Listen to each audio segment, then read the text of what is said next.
Personne ne l'avait vu venir. Alors que les réseaux bruissaient de rumeurs enflammées, l'envoyant vers les sables dorés d'Arabie Saoudite ou les projecteurs américains de la MLS. Une prolongation jusqu'en 2027 avec l'Atlético Madrid. Une décision qui, pour certains, relève presque de la provocation dans un football mondialisé où la fidélité semble être une relique. Les souvenirs de victoires et de défaites gravés dans la chair. Et peut-être aussi un défi personnel. Rester là où il a connu ses plus grands sommets et ses plus douloureuses chutes. Griezmann. L'enfant prodige devenu homme au maillot rouge et blanc refuse de tourner la page, même si l'on dit que l'argent et la gloire se trouvent ailleurs. Ce geste soulève 1000 questions. D'un projet sportif taillé sur mesure pour lui. D'autres, plus cyniques, y voient une peur du saut dans l'inconnu. Quoi qu'il en soit, cette décision, inattendue et chargée de symboles. Non seulement pour l'Atlético Madrid, mais pour tout un PAN du football moderne. Né à Mâcon en 1991. Cet attaquant au physique frêle pour les standards de son poste a grandi en déjouant tous les pronostics. Où son flair et sa technique ont éclaté au grand jour. Ce premier acte de sa carrière est déjà une histoire de persévérance et de défi face aux doutes. En 2014, son arrivée à l'Atlético Madrid. Capable de combiner élégance technique et instinct de tueur. Les supporters l'adoptent, les médias l'érigent en symbole, et lui-même se nourrit de l'identité guerrière du club. Jusqu'au sacre mondial de 2018. Pourtant, l'histoire entre Griezmann et l'Atlético n'a pas été un long fleuve tranquille. En 2019, il cède à l'appel du FC Barcelone. Dans un transfert retentissant à plus de 120 millions d'euros. Un choix qui, pour de nombreux fans de l'Atlético, a eu l'effet d'une trahison. L'herbe du Camp Nou, pourtant. Ce comeback n'est pas simple. Les rancunes sont tenaces, les supporters partagés entre le pardon et la rancœur. Mais Griezmann, fidèle à son habitude, répond sur le terrain. Saison après saison. Des clubs d'Arabie Saoudite prêts à dépenser une fortune pour s'attacher ses services.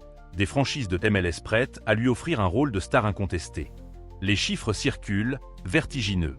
Salaires multipliés, contrats mirobolants, promesses de soleil et de paillettes. Pour beaucoup, la logique voudrait que Griezmann suive cette tendance. Comme d'autres champions du monde français avant lui. Mais la logique s'incline parfois devant l'affect. Le 8 août 2025, la nouvelle tombe. Antoine Griezmann prolonge jusqu'en 2027 avec l'Atlético Madrid. La scène est presque discrète. Pas de conférence extravagante, pas de mise en scène hollywoodienne. Simplement un homme, son maillot. Et la promesse d'écrire encore 2 années d'histoire commune. Les réactions sont immédiates. À Madrid, une partie des supporters salue un acte de fidélité rare. Y voyant le symbole d'un joueur qui préfère l'authenticité à l'exil doré. En France, les débats s'enflamment. Ce choix est-il visionnaire ou passéiste? Est-ce la marque d'un homme qui se sait encore compétitif au plus haut niveau, ou la décision d'un joueur conscient que sa zone de confort est ici? Dans l'ombre de cette annonce se cachent aussi des questions plus délicates. Des promesses faites par la direction de l'Atlético, des garanties de rôle clé. Peut-être même un futur poste dans l'encadrement du club. On murmure que Simeone lui-même aurait insisté, arguant que son leadership sur le terrain et dans le vestiaire est irremplaçable. D'autres évoquent des raisons familiales, le refus de déraciner ses proches, notamment ses enfants scolarisés à Madrid. Ce prolongement n'est donc pas seulement un contrat. Il est le reflet d'un choix de vie, d'une vision de la carrière qui résiste aux sirènes de l'or. Mais il ouvre aussi une porte intrigante. Qu'est-ce qui a vraiment motivé Griezmann à tourner le dos à des fortunes colossales? Est-ce une pure affaire de cœur, ou la partie visible d'un arrangement plus complexe? C'est à partir de là que l'histoire prend une tournure plus surprenante, entre coulisses, confidences et peut-être secrets inavoués. L'histoire d'Antoine Griezmann à l'Atlético Madrid pourrait se lire comme un roman en 3 actes, ponctué de triomphes éclatants, de ruptures douloureuses et de retours chargés de symboles. À tout d'un conte moderne. L'Atlético sort d'une saison héroïque, ayant brisé l'hégémonie Real-Barça en Liga. Simeone veut frapper encore plus fort et voit en Griezmann la pièce manquante. Le Français arrive avec la fougue de ses 23 ans et se fond instantanément dans le moule. Pressing acharné, but spectaculaire, charisme discret mais magnétique. Ses premiers mois sont un ouragan. Il devient rapidement le meilleur buteur de l'équipe, l'icône d'un style de jeu rugueux mais élégant. Puis vient l'année 2016, cette finale de Ligue des Champions perdue contre le Real Madrid. Griezmann y rate un pénalty décisif. Une image, lourde de regrets, qui le hantera longtemps. Mais il se relève. L'Euro 2016, où il finit meilleur buteur et meilleur joueur, le replace au sommet. L'Atlético, lui, s'accroche à son joyau. Le premier tournant négatif arrive en 2018. Après avoir repoussé le Barça à l'été 2017 dans une mise en scène médiatique intitulée La Décision, Griezmann finit par céder 1 an plus tard. Le transfert est un tremblement de terre. Au Camp Nou, les attentes sont immenses et la désillusion rapide.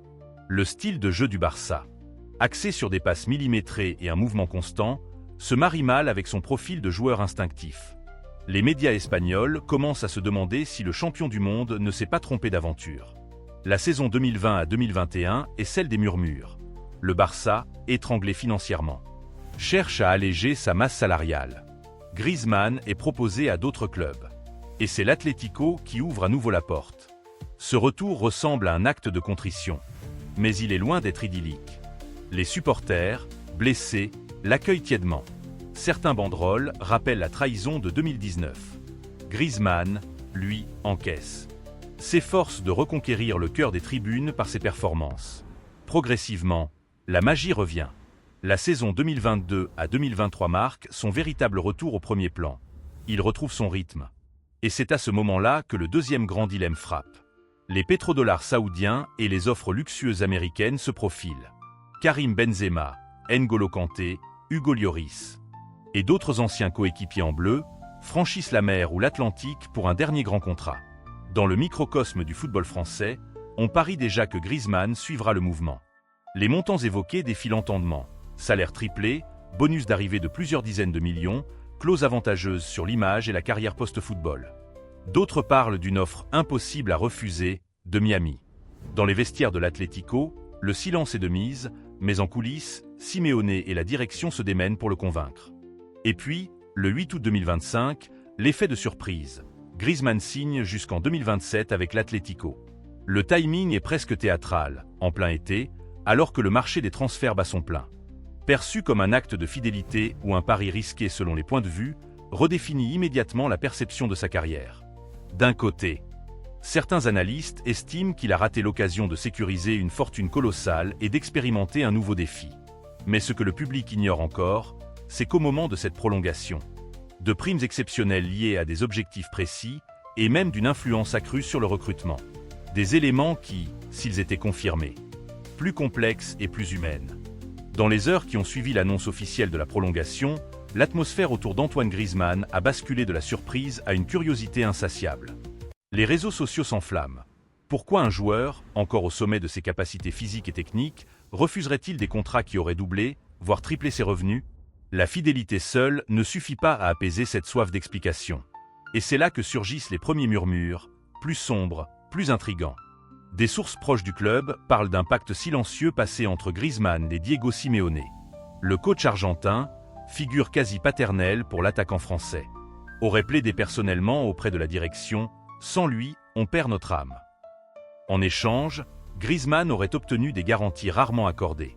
Une place quasi assurée dans le 11 titulaire, un rôle prépondérant dans les décisions tactiques et même la possibilité de donner son avis sur certains recrutements. Une influence digne d'un capitaine emblématique, mais qui, dans l'ombre, pourrait aussi provoquer des tensions avec d'autres joueurs. D'autres bruits évoquent des raisons plus personnelles. Depuis son retour à Madrid, Griezmann aurait trouvé un équilibre familial fragile. Ses enfants intégrés dans un environnement scolaire stable, ses attaches locales. Ce qu'il voulait, c'était de la stabilité. Mais ce récit officiel masque-t-il autre chose? Un journaliste sportif madrilène, connu pour ses enquêtes incisives, affirme avoir eu vent d'un élément plus délicat, des négociations parallèles avec la Fédération française de football. Griezmann, toujours cadre des Bleus. Un départ vers l'Arabie Saoudite ou la MLS aurait compromis cette ambition. En somme, ce choix ne serait pas seulement celui d'un homme fidèle, mais celui d'un compétiteur calculateur. Les médias, eux, se divisent. En Espagne, la presse pro-Atlético glorifie un « acte d'amour » envers le club. En France, certains éditorialistes voient dans cette décision un signe de frilosité. Ils refusent l'aventure, titrent certains journaux. Les émissions de débats sportifs se déchaînent, rejoignant le feuilleton à coups de « il a bien fait » et de « il a manqué le coche ». Et puis, pas de phrase définitive. Un ton mesuré, presque secret. Comme si derrière la façade publique se jouait une autre histoire, connue de lui seul et de quelques proches. Les supporters, eux, en obtenant tant de garanties, s'est assuré une forme de statut intouchable qui pourrait, à terme, déséquilibrer le vestiaire. La légende d'un homme prêt à tout pour son club se heurte ainsi à une autre image, celle d'un stratège qui tire les ficelles dans l'ombre. Et si c'était là le véritable visage de cette prolongation? Non pas une romance sportive, mais un contrat calculé, pensé pour verrouiller à la fois sa place, son influence et son héritage. Un choix qui, sous couvert de loyauté, témoigne peut-être d'une lucidité froide, rester là où il est roi, plutôt que de devenir un prince en exil. Quoi qu'il en soit, la vérité complète, elle, reste suspendue. Peut-être qu'un jour, dans un livre de mémoire ou une interview fleuve, Griezmann racontera tout. En attendant, cette prolongation continue de nourrir les fantasmes, les rumeurs et les conversations passionnées. Il faut reconnaître que dans un football devenu une industrie du mouvement perpétuel, où les carrières se décident parfois plus dans les bureaux que sur les terrains, voir un joueur de ce calibre refuser des fortunes colossales pour rester là où il a bâti sa légende a quelque chose de rare. Ce geste parle à une partie du public qui croit encore aux histoires de fidélité et d'attachement sincère. Cependant, il serait naïf d'y voir uniquement un acte romantique. Griezmann n'est pas un joueur naïf. Sa carrière est jalonnée de choix calculés, parfois risqués, parfois mal perçus, mais toujours mûrement réfléchis. La prolongation jusqu'en 2027 ne déroge pas à cette règle. Il sait ce que représente l'Atlético pour lui. Un système qui le valorise, un entraîneur qui le comprend. Un environnement qui lui offre la possibilité d'être le centre du jeu. À l'inverse, un départ vers une ligue exotique, aussi lucratif soit-il, aurait pu diluer son influence sportive et entamer son prestige aux yeux des observateurs européens. D'un point de vue strictement sportif, c'est un pari gagnant à court terme. Rester dans un championnat compétitif, conserver sa place en équipe de France et poursuivre l'accumulation de statistiques et de titres possibles. Mais à long terme, la question demeure. Qu'adviendra-t-il si les performances déclinent? Les garanties obtenues dans ce nouveau contrat pourraient se retourner contre lui si elles provoquent des tensions internes. Sur le plan symbolique, ce choix renforce sa place dans l'histoire de l'Atlético. Peu de joueurs modernes auront incarné un club avec autant de constance. Et qu'il a maintenant scellé son destin dans les couleurs rouge et blanc. Cette image d'homme loyal, ou du moins d'homme resté, servira longtemps à nourrir les récits et les hommages. Mais ce qui intrigue le plus, c'est l'arrière-plan de cette décision. Les rumeurs de clauses spéciales, d'influence sur le recrutement, de rôles futurs dans l'encadrement, tout cela donne une autre lecture. Celle d'un joueur qui, au crépuscule de sa carrière, ne pense pas seulement au terrain, mais aussi leur futur pouvoir au sein des clubs. Notre avis est donc double. D'un côté, il y a le Griezmann romantique, celui qui choisit la continuité, l'amour d'un maillot, le lien avec une ville et un entraîneur. De l'autre, il y a le Griezmann stratège, conscient de l'importance de rester au centre d'un projet qui le protège et le magnifie. Ces deux facettes ne s'opposent pas forcément. Elles composent un portrait complexe, à la hauteur d'un joueur qui a toujours refusé d'être réduit à une seule image. Et vous, spectateurs, voyez-vous en Griezmann un Totti moderne, un Gérard des temps contemporains, ou plutôt un pragmatique qui a compris où se jouait réellement sa légende? La vérité, peut-être, se trouve quelque part entre ces lignes, dans cet espace où l'émotion et la stratégie se confondent. Ce qui est certain, c'est que cette prolongation ne laisse personne indifférent, et qu'elle continuera à diviser, intriguer et inspirer. Il y a quelque chose de presque anachronique dans cette image. Antoine Griezmann, souriant sous les couleurs rouge et blanc, scellant un nouveau pacte avec l'Atlético Madrid alors que tant d'autres prennent le large. Dans un football où l'on change de maillot aussi vite que de sponsor, sa décision laisse flotter un parfum d'antan, comme si l'on feuilletait les pages jaunies d'un album photo. Pour certains, il symbolisera la fidélité dans un monde qui en manque cruellement. Pour d'autres, il restera la preuve qu'un joueur peut bâtir toute sa légende dans un seul club, malgré les détours et les erreurs de parcours. Les plus cyniques, enfin, y verront un calcul froid, mais même ceux-là ne pourront nier l'empreinte qu'il laisse. Et lorsque viendra le jour de la retraite, qu'il foule une dernière fois la pelouse du Metropolitano sous un tonnerre d'applaudissements, il y aura ce sentiment étrange chez tous ceux qui auront suivi sa carrière. Celui d'avoir été témoin d'une histoire que l'on ne raconte plus, d'une fidélité rare. Les raisons profondes qui l'ont poussé à rester. Mais ce mystère fait aussi partie de la légende. Car, comme toujours, ce qui n'est pas dit nourrit autant que ce qui est montré. Au fond, l'histoire de cette prolongation est à l'image de Griezmann lui-même, à la croisée de l'émotion et de la stratégie, du cœur et de la raison. Elle continuera à diviser, à faire débat. Mais elle restera gravée comme l'un de ces moments où l'on se dit « Certains récits n'étaient peut-être pas faits pour être connus. Et pourtant, maintenant, vous savez. »